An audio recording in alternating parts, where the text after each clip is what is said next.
Coming up on Hawk TV, we take a look at a substitute, former students, and wrestling's district meet. Say my name, if no one is around you. Say baby I love you, if you went running game. Say my name, say my name. Say my name, round you, love you. Say my name, round you. Say my name, say my name. Say my name, round you, love you. Say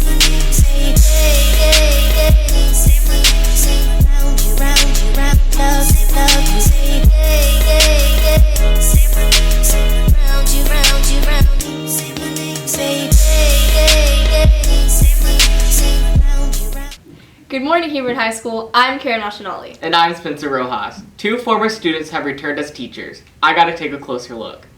After graduation, most students look forward to venture out and experience new things. Not many 18-year-olds have dreams of returning to their hometown, and fewer plan to return to their alma mater.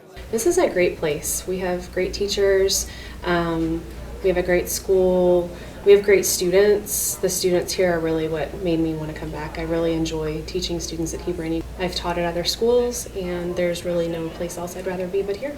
It's a really good school from a teaching perspective, and I knew that going in. A really highly respected district.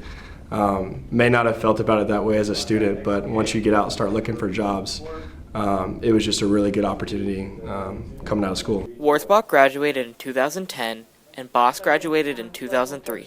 Both have seen different changes since their time as students.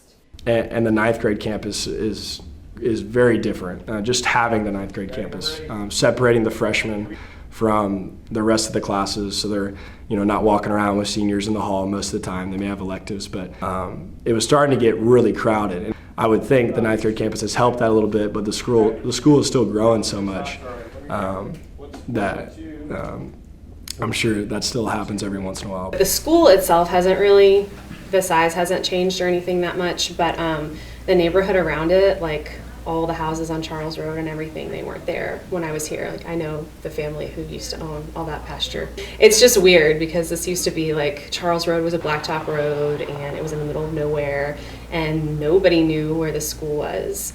And there was one time I think when one of the rival football teams or something was coming out here to play us, and they actually went to Prestonwood Baptist Church because they thought that was the school, because nobody knew where Hebron was. So I just think the environment around here is what's changed the most.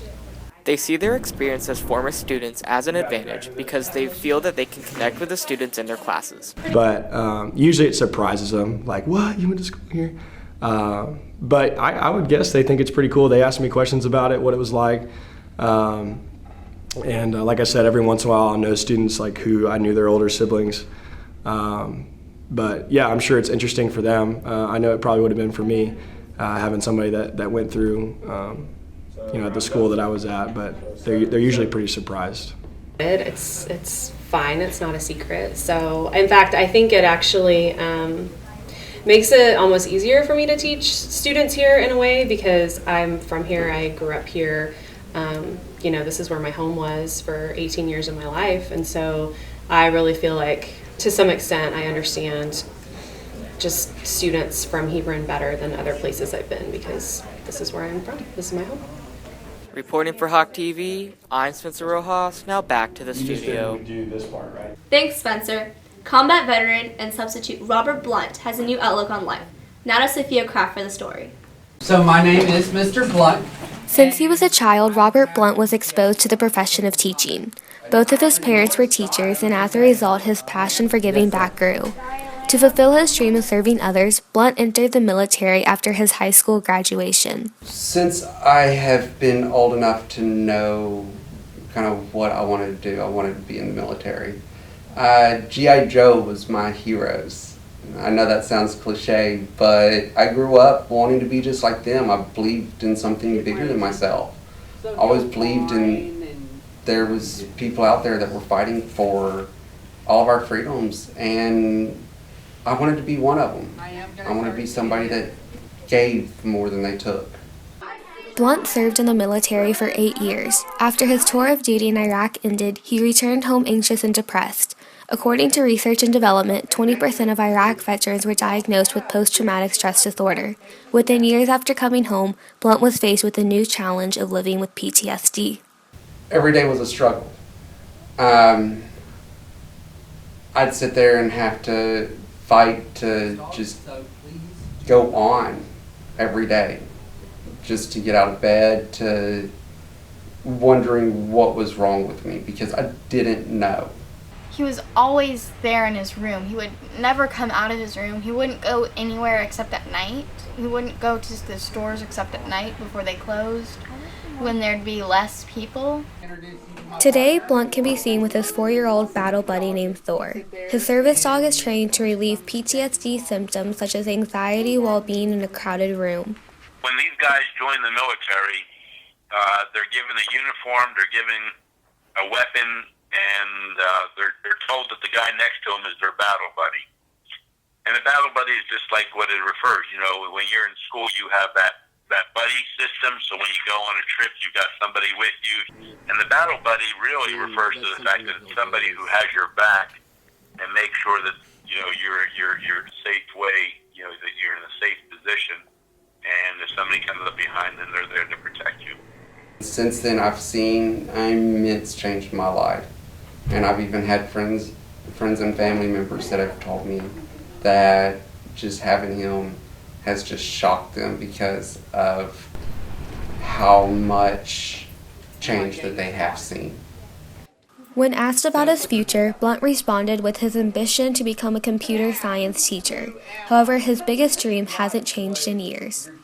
You know, I want to be able to sit there and see my brothers and sisters be able to come home from the military and be able to accept what they have and what the hard knocks that they've received for being in the military and be accepted for it and not be stigmatized for having PTSD.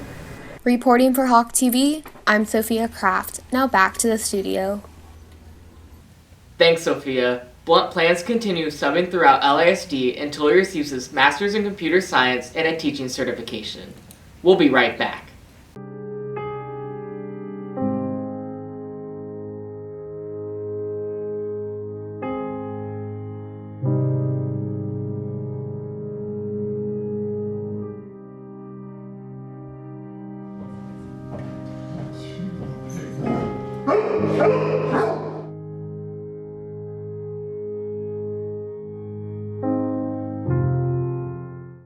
Welcome back. Last year, the girls' soccer team beat Plano West to win the state title. Reese Whittle takes a look at tonight's rematch against the Wolves. Last season, the girls' soccer team went undefeated in district play and won a state title. Due to their successful season, the girls have seen a change in the way their opponents prepare for their matchup. After winning, some teams play more defensive and others play more attackive. It depends on which team they are and what formation they play. You know, I think teams are taking a more conservative approach. Instead of playing us straight up, they're playing us more defensively. You know, they don't want to give anything up. They certainly don't want to give up a goal. We're not changing anything that we did last year. We're going straight up the way we did, so teams know exactly what we're bringing. We just feel like we're the better team. Tonight will be the first time Hebert and Plano West have matched up since the shootout in Austin back in April.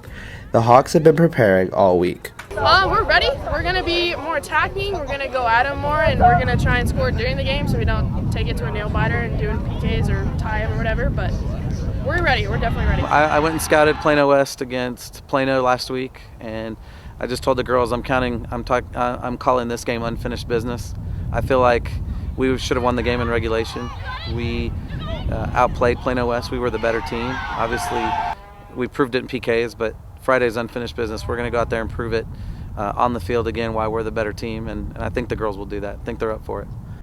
After having the state title game go into penalty kicks, the team hopes for an easier victory. I think that last year was the first time we saw them all season, so we know what they're capable of, and this season we get to play them twice in district and then maybe again in playoffs, so I think we're ready.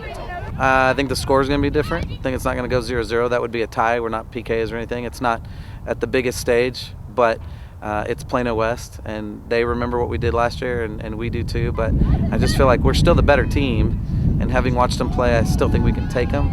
I'm hoping that Friday the girls will show it in regulation and go up 1-2, 3-0, whatever it may be. The Hawks look to stay undefeated in district tonight with a win. I'm Reese Woodhill, reporting for Hawk TV. Now back to the studio. Thanks, Reese. You can watch the state rematch tonight at Clark Stadium in Plano.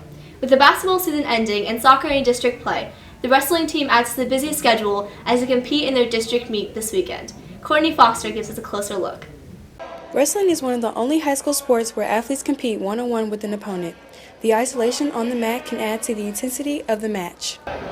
Man, being on the mat, it's exciting. I mean, you can hear everybody just yelling and screaming, and you're just so into it. Whenever you're wrestling, you feel something that I can't explain. It's just when you're on the mat, it's crazy. Despite wrestling being an individual sport, the wrestlers still rely on the teammates to be successful. It's great. The team aspect is really great. You're wrestling, you got everybody cheering you on from the side, even the people warming up, they're still cheering you on from the side. If you lose, they'll just be like, hey man, we need to work better. You lose, the person who loses will work with them in practice and stuff like that. It's definitely a great team sport, great team aspect. A lot of people think that, wrestling, it's an individual sport, but no, it's more than that, because you need to actually train with your partner to get better. After competing against Flower Mound and Plano in the last dual meet, the Hawks have been preparing for the district meet taking place this weekend. Going into districts, regionals, and state, our team needs to perform well, but it's not as a unit, it's not a unified unit. It's more as you just need to do your part to make our team points go up. The team competes tomorrow morning at Louisville High School for the district title. Reporting for Hawk TV, I'm Courtney Foster. Now back to the studio. Thanks, Courtney. Wednesday was National Signing Day for college-bound athletes. Hebron has had 14 students sign letters of intent to play next year. That's it for today's broadcast. I'm Spencer Rojas. And I'm Karen Washinali. Have a great rest of your day.